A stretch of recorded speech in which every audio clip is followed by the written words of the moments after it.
अनुच्छेद 64 में कहा गया है उपराष्ट्रपति का राज्यसभा का पदेन सभापति होना। इतनी ही बातें अनुच्छेद 64 में कही गई है।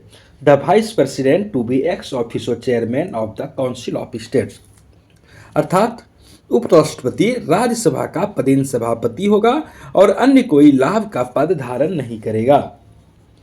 The vice president shall be ex officio chairman of the Council of States and shall not hold any other office or of profit। मतलब कि लोकसभा और राज्यसभा संसद के 3 अंग होते हैं, आप जानते हैं, लोकसभा, राज्यसभा और राष्ट्रपति। 2 सदन लोकसभा और राज्यसभा, उसमें से निम्न सदन कहलाता है लोकसभा, उच्च सदन कहलाता है राज्यसभा। जो उपराष्ट्रपति का निर्वाचन होता है, जो उपराष्ट्रपति बनते हैं, वे स्वाभाविक रूप से राज्यसभा के पदेन सभापति हो जाते हैं। राज्यसभा के वे सभापति के रूप में जाने जाते हैं, हो जाते हैं, स्वतः हो जाते हैं। जो उपराष्ट्रपति होंगे वही राज्यसभा के सभापति भी होंगे। इसीलिए यहाँ पर उन्हें कहा जाता है कि उपराष्ट्रपति राज्यसभा का पदेन सभापति होगा। और यह व्यवस्था हम लोगों को यहाँ अगर हम देखें तो उपराष्ट्रपति का पद अमेरिका के संविधान से अनुकरण किया गया है, उसे लिया गया है।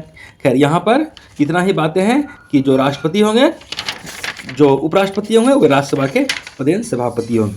साथ साथ यहाँ पर जो प्रमुख बातें हैं कि अगर कभी राष्ट्रपति का पद रिक्त हो जाए, जिस किसी अवधि में उपराष्ट्रपति राष्ट्रपति का कार्य करे, क्योंकि अनुच्छेद 65 में यह बातें आगे जाकर देखते हैं हम लोग, तो वहाँ पर है कि अगर राष्ट्रपति के पद की रिक्ति हो जाती है तो फिर उपराष्ट्रपति राष्ट्रपति का कार्य संभालते हैं, राष्ट्रपति के कृत्य का निर्वहन करते हैं।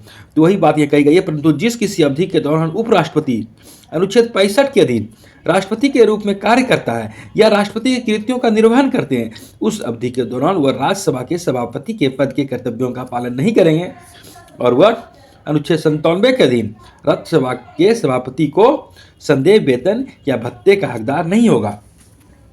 Provide that during any period when the vice president acts as president और discharge the function of the president under article 65, he shall not perform the duties of the office of chairman of the Council of States and shall not be entitled to any salary or allowance payable to the chairman of the Council of States under Article 1907।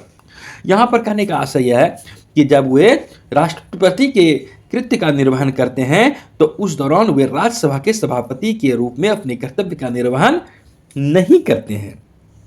Rajya Sabha के सभापति के पद पर वे बने उस समय नहीं रहते हैं। उस समय राज्यसभा का जो उपसभापति होता है वे फिर राज्यसभा को की अध्यक्षता करते हैं। ये अलग बात है। यहाँ पर है कि अगर वे राष्ट्रपति के कृत्य का निर्वहन करेंगे तो फिर राष्ट्रपति के रूप में काम करेंगे, राष्ट्रपति का वेतन भत्ता उन्हें मिलेगा।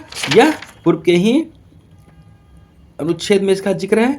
खैर, यहाँ पर जो बातें हैं कि अगर वे राष्ट्रपति कृत्य का निर्वहन करते हैं तो फिर राज्यसभा के सभापति के रूप में नहीं रहेंगे। हालांकि यह बात भी है कि उपराष्ट्रपति के कृत्यों का स्पष्टतया संविधान में कहीं कोई कृत्य वर्णित नहीं है। अभी समय प्रथा के अनुसार अनेक तरह के औपचारिक कृत्य वे करने लगे हैं और हम देखते हैं कि कभी राजदूत की बात हो या कोई विदेश में विशिष्ट अतिथियों से भेंट करने संबंधी बात हो तो वे भी जाते हैं, वे भी मुलाकात करते हैं।